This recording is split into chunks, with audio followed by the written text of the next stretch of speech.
Hello everybody, I'm Dan Roth, the CTO of Pro Technology, responsible for the product roadmap and development of our JetTrac Field Service for UST solution, built specifically for companies that do compliance testing and inspections of underground storage tanks. We are introducing our updated solution with a new dispatch capability that can easily be implemented in a hosted SaaS or on-premise environment to have an efficient process for the office and the field to save time, improve accuracy, and ensure compliance and mitigate risk. There are three major parts to our solution. 1, dispatching new jobs. 2, the technician completing the inspection on a mobile device. And 3, the review and approval and storage of the final document package.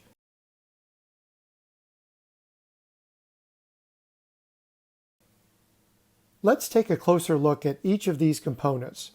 First is our dispatch application that is used by the person responsible for scheduling new jobs. This application allows you to select a company that you're going to dispatch from. Then it will have a list of clients that you can select from. Once you select a client, then it will show all the facilities for that client. I'm just going to go ahead and select one of those facilities. It would show the main facility contact in case the technician needs to get a hold of them. Then you would select what technician is going to do this job. I'm going to select me. And then you select the certification that is needed in order to do this inspection or testing. If the certification is expired, it would come up with a warning message.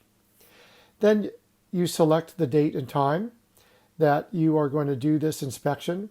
There's a notification date that you can control to notify the agency of this inspection. You would type in the name of the document package. This would be the name of the PDF that would be dispatched out to the technician. You can put in a work order number or job ticket number, a scope of work that would show in the email. Then you can choose what forms that you want to dispatch. You can have a predefined set of forms that you can select just with one click. For this example, I'm just going to select a monitoring system cert and a spill bucket. And then I'm just going to hit submit. So that inspection job is now submitted. What's happening now is that the solution prepares the package of forms, including pre-populating the dispatch data into header sections of the forms. Also would merge in site survey maps if those exist. You can control pre-populating selected data that was saved in the last inspection to make it easy and quick for the technicians to fill out the forms. A Google Calendar entry and a dispatch log that you can view from any device is also immediately created. Now I am taking off my dispatcher hat and putting on my technician hat.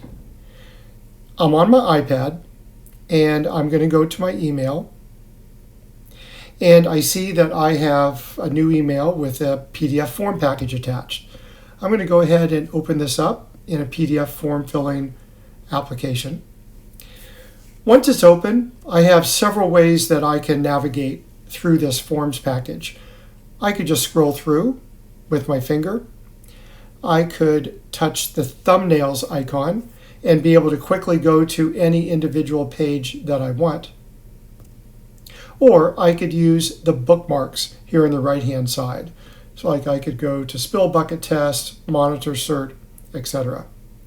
What I'm going to do here is just talk about several capabilities that the technician has among many in filling out this forms package.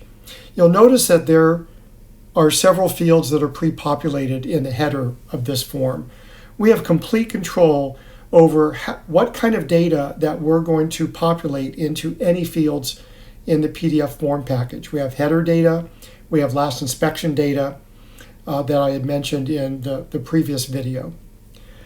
What I'm going to do here is just check a couple boxes just to show how easy this is. I can touch on a field, type something in. I could use voice to text as well. I'm going to go to the sitemap. This is a map that was created previously by most likely the technician. And once it's created, and then we can pre-populate this map into form packages that are dispatched to this facility in the future. I'm going to scroll down to a photo page. I also could have selected that from the bookmark.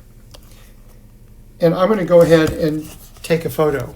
I'll just take a photo of a monitor in my office, use that photo, and this is now part of the form package.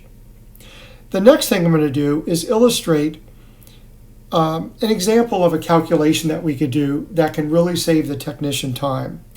I'm in a spill bucket form, and I'm going to touch into the initial reading field, and I'm just going to randomly put a value of 15. I'm going to touch into the final reading field and put a value of, let's say, 16. When I touch out of that, it automatically calculates the change in reading. There's a pass-fail threshold criteria that has been set up for this form that's set at 0, and you'll see that the fail box is automatically checked. If I go back and I change the final reading to 15, the change in reading is now 0, then the pass is automatically selected. So that's an example of a calculation that we could do. I'm going to go ahead and sign this. This is the technician signature. So I have a predefined technician signature here, just Joe Tech. This is now part of the form and will travel with the form. Let's say I'm finished filling out this form package. I'm going to touch in the bookmark to Submit Page. Simply press Submit, press the button to send it, and I'm done. Now I am changing my role to a reviewer and approver.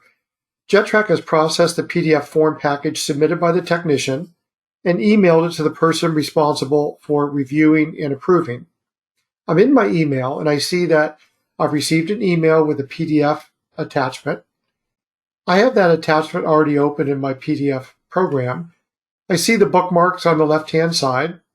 So I'm just going to click on Sitemap and just page through to the photo that I took and the spill bucket form where I had put in the data for an initial reading and a final reading.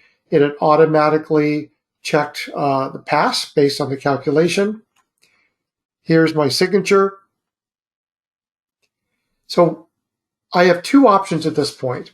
If there's any changes that the technician needs to make, I can send this back to the technician and then they can make the changes and resubmit it. If everything is fine, then I can approve it.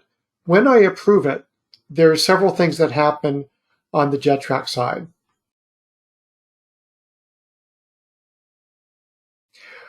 The first one is that we flatten the PDF and we upload it to our Google Drive.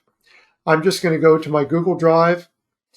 We have everything organized by client and facility and date. So I'm going to go ahead and open up the last one that I just did and just scroll through it just to show that this is the information that I had submitted. Here's the signature and so on. The documents in the Google Drive folder that I showed a minute ago can be shared with individual customers so they can have access to these documents. The next thing that we do is that we update a couple different logs. So this log shows the work order number, the client name, the technician, whether it was returned or not. The next log is something that can be viewed on any mobile device. It is a log of actually what's happening on the JetTrac server. So it allows somebody to monitor the production processing of the solution itself. We have complete control of the data in the PDF forms and can write whatever information is needed to a database. The customers of UST inspection companies can have their own portal set up in Google Drive to view their documents. Thanks for your time watching this video on our JetTrac Field Service for UST solution. Please contact us for more information.